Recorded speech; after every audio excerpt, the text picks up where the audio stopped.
नमस्कार साथियों, स्वागत करता हूं आप सभी का एक और वीडियो में। देखिए, हिंदी विषय जो होने वाला है वो रीट भर्ती परीक्षा में बहुत ही महत्वपूर्ण विषय होने वाला है। क्योंकि जितने भी बच्चे होंगे उनमें से 90% जो बच्चे हैं वो फर्स्ट लैंग्वेज के तौर पे हिंदी विषय को ही चुनने वाले हैं। ठीक है। तो हिंदी विषय की हमने प्रैक्टिस सीरीज और साथ में थ्योरी सीरीज दोनों शुरू की थी। आज प्रैक्टिस सीरीज करेंगे। देखिए, संज्ञा जो टॉपिक था वो हम लोग थ्योरी में पढ़ चुके हैं। अगर आपने वो क्लास नहीं ली तो कमेंट सेक्शन में लिंक मिल जाएगी, आप जाके पहले वो क्लास भी देख लेना। और आज की इस क्लास में हम लोग जो संज्ञा है उसके प्रैक्टिस सीरीज शुरू करेंगे। और संज्ञा में जो भी प्रश्न पिछले एग्जाम्स में आए हुए हैं सारे प्रश्न पीवाईक्यूज रहेंगे। ठीक है, ताकि आपको आइडिया हो सके कि प्रश्न बनते कहाँ से हैं। ठीक है, आइडिया हो सके आपको कि प्रश्न कहाँ से बनते हैं और आप अपनी तैयारी को उसी प्रकार से कर सके। ठीक है, इसीलिए आज की इस क्लास में हम लोग पीवाईक्यूज डिस्कस करेंगे। 15-20 पीवाईक्यू है और सारों को एकदम थ्योरेटिकली भी एक आध टॉपिक होगा तो समझ लेंगे अगर कहीं कन्फ्यूजन हुआ तो। बाकी लास्ट तक बने रहिएगा, पूरा का पूरा हम लोग डिस्कस करेंगे। तो चलिए शुरू करते हैं बिना किसी टाइम वेस्ट किए और पहले प्रश्न की तरफ बढ़ते हैं। पहले प्रश्न में दिया है कि निम्नलिखित में से किस शब्द में भाववाचक संज्ञा नहीं है। किस शब्द में भाववाचक संज्ञा नहीं है। देखिए, चार शब्द दिए गए हैं जिसमें भाववाचक संज्ञा नहीं है, मतलब तीन में है। तो देखिए, भाववाचक संज्ञा में मैंने आपको बताया था भाव होते हैं, अवस्था आती है। ठीक है, तो देखिए ईर्ष्या एक भाव है। ठीक है, बचपन एक अवस्था है और सौंदर्य भाववाचक संज्ञा है। लेकिन जब बालक शब्द पे आते हैं तो बालक को आप जब देखेंगे तो आपको पता चलेगा कि ये तो जातिवाचक संज्ञा है। बालक शब्द को आप जब आप देखेंगे तो आपको पता चलेगा ये तो जातिवाचक संज्ञा है, न कि भाववाचक।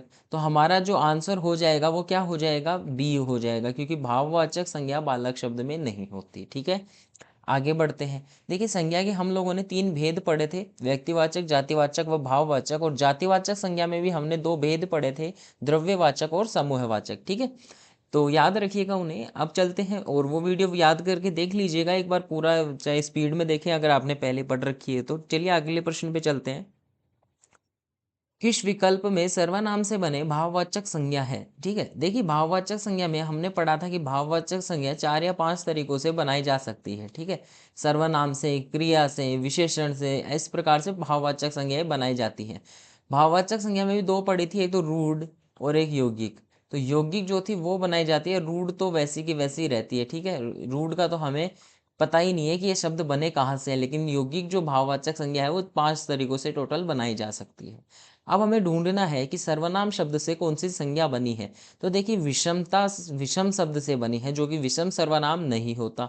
आर्थिकता आर्थिक शब्द से बना है, तो आर्थिक भी सर्वनाम नहीं होता। ममता ममता मम शब्द से बना है, मम यानी मेरा, संस्कृत भाषा में मम यानी मेरा। ठीक है, और समता सम शब्द से बना है, श्रम सर्वनाम नहीं होता। तो मम यानी मेरा, मेरा एक सर्वनाम शब्द है। और आपको पता चल गया कि जब ममता है ये भाववाचक संज्ञा है और सर्वनाम से बनी है, यही हमने पूछा था प्रश्न में। तो दूसरे प्रश्न का जो आंसर है वो ऑप्शन नंबर सी हो जाएगा। आगे बढ़ते हैं, प्रश्न संख्या 3 में चलते हैं। देखिएगा, इनमें से जातिवाचक संज्ञा से भाववाचक संज्ञा का सही उदाहरण है। देखिए, जातिवाचक जो संज्ञा है, जातिवाचक, उससे भी भाववाचक संज्ञा बनाई जा सकती है। ठीक है, भाववाचक बनाई जा सकती है। अब इनमें आपको ढूंढना है कि सही उदाहरण कौन सा है जहाँ पे जातिवाचक से भाववाचक बनाया गया हो। देखिए, मम से ममता, ये तो हम लोगों ने अभी अभी पढ़ा है कि ये सर्वनाम से बनी है, तो ये तो नहीं हो सकता। ठीक है, अब देखिए आप लोग देखेंगे चतुर, चतुर शब्द तो एक विशेषण है, तो ये विशेषण से बनी संज्ञा है, न कि जातिवाचक से। ठीक है, विशेषण से बनी है। अब आप लोग देखेंगे कि दानव, दानव शब्द एक जातिवाचक संज्ञा है। ठीक है, जो दानव शब्द है एक जातिवाचक संज्ञा है, और दानवता ये भाववाचक संज्ञा है। तो हमारा आंसर हो जाएगा ऑप्शन नंबर बी। क्लियर है, आगे बढ़े, प्रश्न संख्या 4 की तरफ बढ़ेंगे अभी। और देखिएगा, संज्ञा जैसे मैंने आपको बताई, भाववाचक संज्ञा एक जातिवाचक से बनती है, सर्वनाम से बनती है, ये हम पढ़ चुके हैं। अभी अभी हमने पढ़ा सर्वनाम से भी भाववाचक बनती है। ठीक है, और भी चीज़ें आगे पढ़ेंगे, बस वीडियो को लाइक कर दीजिएगा। और अगर आप लोग चैनल पे पहली बार देख रहे हैं, मेरी आवाज़ पहली बार सुन रहे हैं, तो चैनल को सब्सक्राइब कर दीजिएगा। रीट भर्ती परीक्षा के लिए हम लोग इस प्रकार के कंटेंट लाते रहते हैं और पूरी रीट की तैयारी हम लोग मुफ्त में इसी चैनल पे करने वाले हैं। ठीक है, तो देखिए प्रश्न संख्या 4 क्या पूछ रहा है कि निम्न में से किस विकल्प में सही जातिवाचक संज्ञा है। देखिए किस विकल्प में सही सभी जातिवाचक संज्ञा, माफ कीजिए सही नहीं सभी जातिवाचक संज्ञा है। हमें ढूंढना है कि जो ये शब्द दिए हैं 12 शब्द, इनमें से जातिवाचक संज्ञा कौन कौन से हैं, और जिस ऑप्शन में तीनों के तीनों जातिवाचक मिल जाए वो ही हमारा आंसर हो जाएगा। देखिए भारत, रामायण और मोहन, इसमें पहले आप लोग इस प्रकार के प्रश्नों में ना एंटी शब्द ढूंढिए। मतलब जातिवाचक पूछा है ना, तो आप लोग और दूसरी संज्ञा ढूंढने का प्रयास कीजिए ऑप्शनों में। जैसे मेरे को यहाँ मोहन शब्द में व्यक्तिवाचक दिख गई, ठीक है, मोहन शब्द में व्यक्तिवाचक दिख गई, तो ये तो नहीं होने का। उसके बाद में एक बार बी ऑप्शन को छोड़ दीजिए और सी ऑप्शन की तरफ बढ़ेंगे, तो जयपुर, लड़की और बुढ़ापा। जबकि मुझे बुढ़ापा जो शब्द है उसमें मेरे को पता है कि भाववाचक संज्ञा है, ठीक है, भाववाचक संज्ञा है, तो ये भी नहीं हो सकता। उसके बाद में बात करेंगे गंगा, हिमालय और मनुष्य।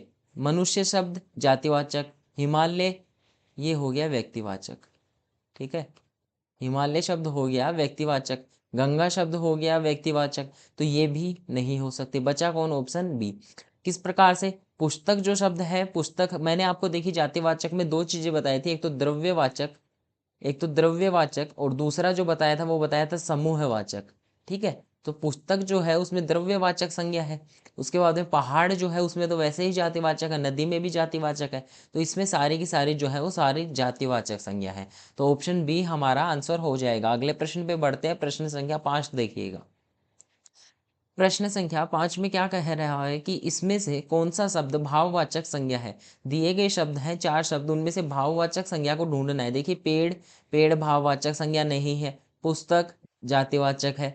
पढ़ाई और रजाई, रजाई जो शब्द है वो भाववाचक बिल्कुल भी नहीं हो सकता, जबकि पढ़ाई जो शब्द है वो भाववाचक संज्ञा है। तो यही हमारा आंसर हो जाएगा। क्लियर है? आगे बढ़े हम लोग प्रश्न संख्या 6 की तरफ बढ़ते हैं। देखिए आपको ना रीट भर्ती में आप लोगों को करना क्या है कि जैसे रीट में अगर आप लोगों ने ये टॉपिक ढंग से पढ़ा, सेम ही टॉपिक थर्ड ग्रेड की मेंस एग्जाम में भी है, जिसके थ्रू आप लोग सिलेक्शन लेंगे और टीचर बनेंगे। तो आप लोग जो भी सब्जेक्ट्स रीट भर्ती में अभी फिलहाल हैं, कॉमन है जो थर्ड ग्रेड के, उन्हें एकदम पूरा का पूरा तैयार कर लीजिए, क्योंकि आपको भी पता है कि रीट में हिंदी काफ़ी है, लेकिन थर्ड ग्रेड में केवल 10 नंबर की हिंदी है। तो उन टॉपिकों को पहले तैयार कीजिए जो मेंस के साथ साथ रीट दोनों में कॉमन है, ताकि आपको मेंस में दोबारा नहीं पढ़ना पड़े। अब 10 नंबर के लिए आप लोग बार बार एक ही चीज़ थोड़ी ना पढ़ेंगे। मेंस में जब आप पहुंचेंगे तब तो आपको मेंस में तो क्या पढ़ना पड़ेगा, जीके पढ़ना पड़ेगा पूरा, ठीक है। तो इसीलिए उन चीज़ों पे फोकस कीजिए जो कॉमन है और जो कम नंबर की है मेंस में, क्योंकि अभी तो आपके पास टाइम है, लेकिन मेंस में तो टाइम नहीं रहेगा ऑब्वियसली। अब साइकोलॉजी सब्जेक्ट है 20 नंबर का। देखिए जैसे आपको बताता हूँ, पूरे के पूरे टीचिंग मेथड आप लोग पढ़ सकते हैं, ठीक है, टीचिंग मेथड आप लोग रीट में भी पढ़ सकते हैं अभी। तो मेंस में वो 40 नंबर के हैं, वो वहाँ से क्लियर हो जाएगा। पूरी की पूरी साइकोलॉजी आप लोग पढ़ सकते हैं, साइकोलॉजी पूरी की पूरी 20 नंबर की है मेंस में, तो वो अभी पढ़ लीजिए। उसके बाद में हिंदी विषय, इंग्लिश विषय, ठीक है, हो सके तो जो अपनी रीट भर्ती परीक्षा है उसमें इंग्लिश विषय लीजिएगा, क्योंकि जो मेंस एग्जाम है उसमें भी इंग्लिश है। ताकि अगर अब आप लोगों को मान लीजिए संस्कृत में आप लोगों के 25 नंबर बन रहे हैं और इंग्लिश में आप लोग केवल 20 नंबर बना पा रहे हैं, ठीक है, लेकिन वो 20 नंबर काफ़ी है, क्योंकि रीट भर्ती में आपको केवल पास होना है। अगर आप अब इंग्लिश लेते हैं तो कुछ तो समझेंगे ना 20 नंबर का, उसके बाद में मेंस में थोड़ा और पढ़ेंगे तो आप लोग आराम से 10 नंबर वाला पोर्शन कंप्लीट कर सकते हैं, ठीक है। और बात करूँ तो मैथ्स पूरी की पूरी अभी पढ़ लेंगे तो वहाँ नहीं पढ़नी पड़ेगी, ठीक है, 3 हो गए। उसके बाद में एक जैसे 2 सब्जेक्ट्स और हैं अपने, 2 सब्जेक्ट्स में से सामाजिक विज्ञान आप अभी नहीं पढ़ सकते क्योंकि सिलेबस पूरा डिफरेंट है। और साइंस की बात करूँ तो साइंस भी इतनी ज़्यादा उसमें है नहीं, तो 30 नंबर ये जोड़ लीजिए आप लोग, ठीक है। आप टोटल नंबर जोड़िए, 90 नंबर का पोर्शन आप लोग अभी कंप्लीट कर सकते हैं। 90 की 100 ही मान लीजिए, क्योंकि पर्यावरण अध्ययन में जीके भी तो है, तो थोड़ा 100 नंबर का तो आप लोग अभी कंप्लीट कर सकते हैं।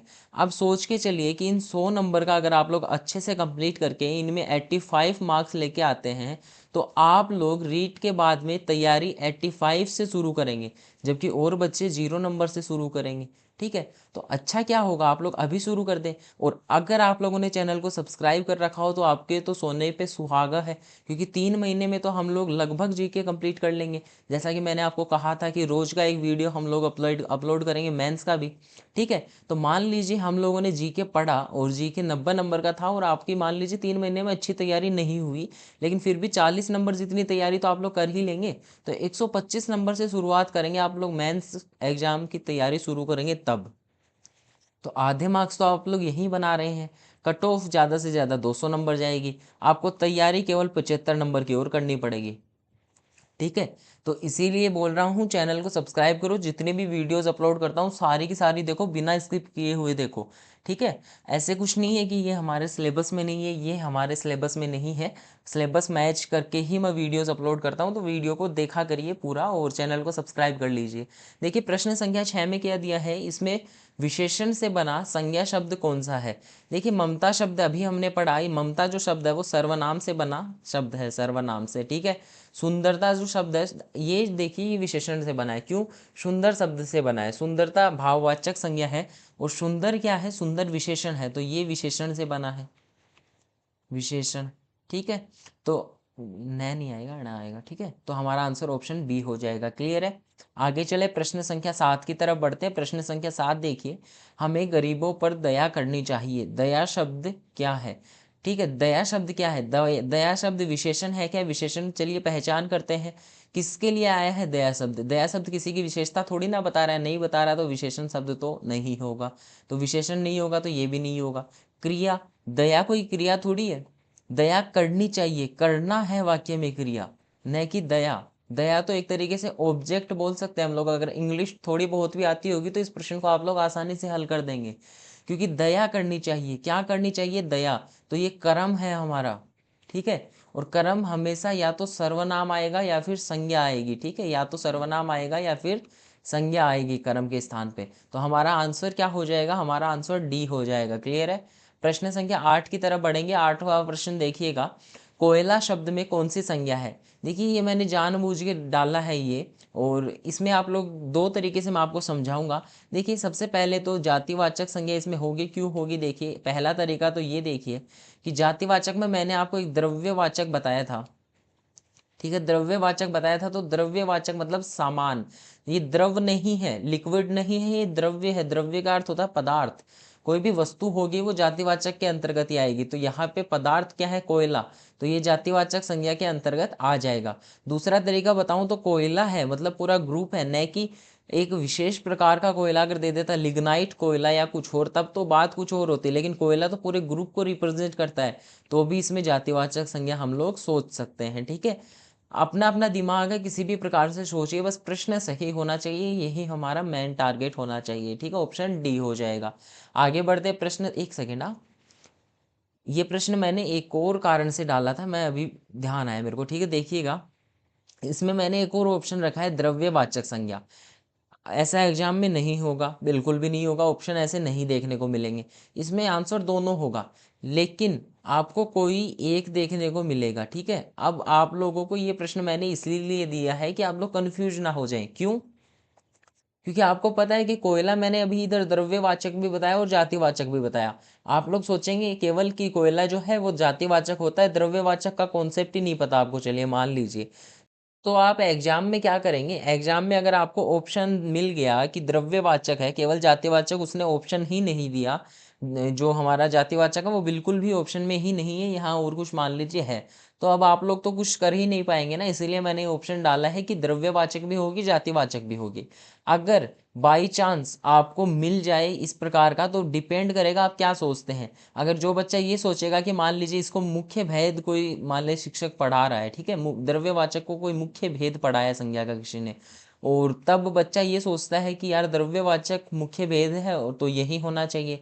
लेकिन वैसे अगर किसी शिक्षक से पढ़ेंगे और उसने बोला कि तीन ही भेद होते हैं तो जातिवाचक, अगर दोनों आएंगे तो आप लोग जातिवाचक करेंगे, बाकी मेरी गारंटी है दोनों नहीं आएंगे, अगर आएंगे तो 99% है कि प्रश्न डिलीट हो जाएगा। ठीक है, चलिए प्रश्न संख्या 9 की तरफ बढ़ते हैं, और प्रश्न संख्या 9 देखिएगा, विद्वान विशेषण से बने भाववाचक संज्ञा है, बनी आएगा, बने नहीं आएगा यहाँ पे। ठीक है, विद्वान विशेषण से बनी भाववाचक संज्ञा है, विद्वान शब्द से कौन सी भाववाचक संज्ञा बनी हुई है, देखिए विदुषी, विदुषी शब्द नहीं बना विद्वान से। ठीक है, दूसरी चीज है विद्वता, विद्वता। ठीक है, इसको एक बार होल्ड पे रखिएगा, विधाता तो इससे कोई रिलेटेड ही नहीं है, वरदान भी रिलेटेड नहीं है।